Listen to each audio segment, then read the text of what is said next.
96.5 Bolton FM.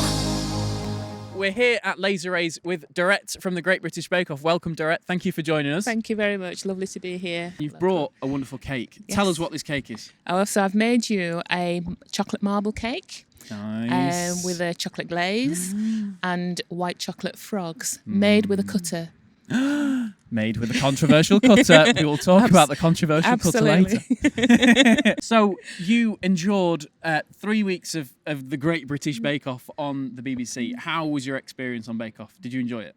It wasn't all endurance. There were highs, but it was really challenging, extremely challenging. It's difficult to say whether it's enjoyable. I think it's more like comparing it to running a marathon. It's very, very challenging, very difficult, but you get a massive sense of achievement for having done it. Absolutely. In week one, Yes. you made a Madeira cake with candied lemon, which looked delightful. And then the frosted walnut layer cake was the technical challenge. What was that like? You know, your first technical challenge, Paul and Mary are there. It's the first sort of big thing. I actually, of the whole experience, enjoyed the technicals the most. Right. Because it's a bit like an exam. You don't know what the questions are going to be. You hope you've done all the preparation and your homework and that you know everything. Because the homework... You've done your revision. Yeah, well, the homework for Bake Off Technical is your whole life of baking. Right. Because you don't know what they're going to pull out of the bag. Right. And they were a bit random, I think, with some... I think I dodged a few bullets. But, I really enjoyed the technicals.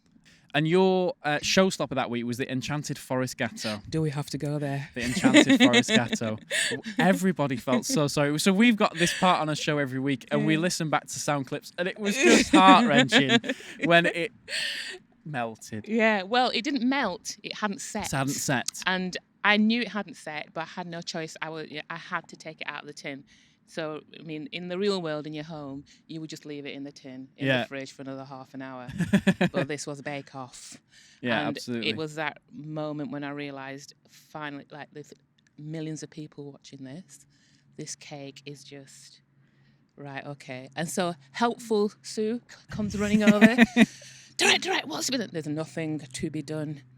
Piping. Piping is not going to fix this. Oh, no. No need to get upset. There's every reason. It's just a cake. Well, you got through it. A cake. No, it was... I think everybody who was watching that at home, you girls were thinking, when we were listening back to it. Mum nearly started crying. It wasn't great. So you managed to get through it, though, and you got through to week 2, where you got first place in your technical for your Arlettes. Boom. What did that feel like? That must have been, Brilliant. after the week before, that must have been an up. It was brilliant. And they didn't show all of the footage. I was reading Mary's advice, read the recipe twice. Yeah. Well, I've read it twice, 3 times, 4 times. You put the butter on the outside, not the pastry on the outside. Is that right? So I'm thinking, I don't trust I don't trust what I'm reading. I don't trust what I'm hearing. I'm like, this can't be right. They're trying to trick me. So I'm like, is this right? And for about 10 minutes, I think I was just like trying to work out, was this really what they needed me to do? And then you must be watching everybody else as well in the tent as well. I wasn't watching. Really? I never watched anybody else. I just did my thing and completely like, no, I just need to do this. Yeah. And so, I don't know, all the instincts, everything else kicks in. Just get there. Yeah, You just get through it. And I produced not just the best of a bad bunch, I produced the perfect Arlette. Number 1. Hey. Number 1. Check You it out. did well that week. That must have felt really good. What are Paul and Mary like in sort of situations like that? The first week they must have been a bit scary maybe with the Gatto situation, and that week it must have been complete opposite and you're on top. I never really thought about the judges. It was just, how have I done? And you can't second guess the Paul and the Mary, can you? Anyway, the Hollyberry. They don't run with the rest of the crowd. Right. So it was just a case of just do the bake, step up to the gingham altar, Yeah. It was a bit like having your homework marked with everybody listening. And Red ticks and green ticks in your all, exercise book. All of that, yeah. Top of the class, bottom of the class. You know, Try harder next time. You've let yourself down. You've let your mum The down. worst one. You've let me down. You've let your family down. And most of all, you've let yourself down. Excellent. Well, that must have felt pretty good. And then it came to week 3, and we got through the walnut and Stilton soda bread and the baguette. The baguette looked really good. Was that? Well, the walnut and Stilton soda bread is in the Bake Off book. Is it? Yes, indeed. Well, we've got a recipe in the Bake Off official Bake Off book. And people have been tweeting to say how delicious it is. Awesome. Well, there you go. We need to make it. We need a family show baking session, don't we, girls, where we're going to make this? Yes. You made bread. Oh, you did make bread one week. You did make bread. So, and then the unmade bread was unfortunately the bake that made you leave the competition. Yeah, but hey, it was genius. It was genius. To be fair, my bedroom looks far worse than your unmade bread. Bread. It was based on real life, just like Tracy Emin. There you go. Exactly. I totally relate to where she was coming from with that. Absolutely. Well, she's an artist and she can make an unmade bed, and that's art. And you make the unmade bread. I don't know how Paul Hollywood can get away with saying that wasn't 5 hours worth of baking. What can I say? Just rude. Just rude. Girls, what questions have you got? Sophia, you've got a question. After you left, who was your favourite to win? I picked 3 people at week 3 that I thought would be in the final, and I chose Flora, Ian, and Tamal. Really? Yeah. You did that well. I did. You did that pretty well. Lucia, what about you? You've got a question for Dorret. We love baking with Mum. What does your daughter think of you being on Bake Off? If you could choose one thing to bake, what would it be? Okay. Interesting. Yeah, my daughter thinks it's awesome. My daughter is 21, but she came home and said, "Mum, I got loads of cool points at work today." Really?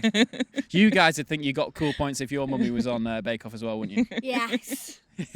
And my favourite thing to bake, I think one of my favourite cakes is Bakewell tart. Nice. That's a favourite of mine. I really love. Cherry Bakewell with a cherry on top. Yeah. Your experience on Bake Off sounds like it was awesome. Yeah. How did you get to Bake Off? What was the sort of audition process like? How did you get there? It's quite intense. It starts with a very detailed application form that Right. they're inviting people to submit their application. So everybody submit your application now. You want to be on Bake Off. Get in for next year. Yeah. Then telephone interview. Oh, wow. An audition in Manchester.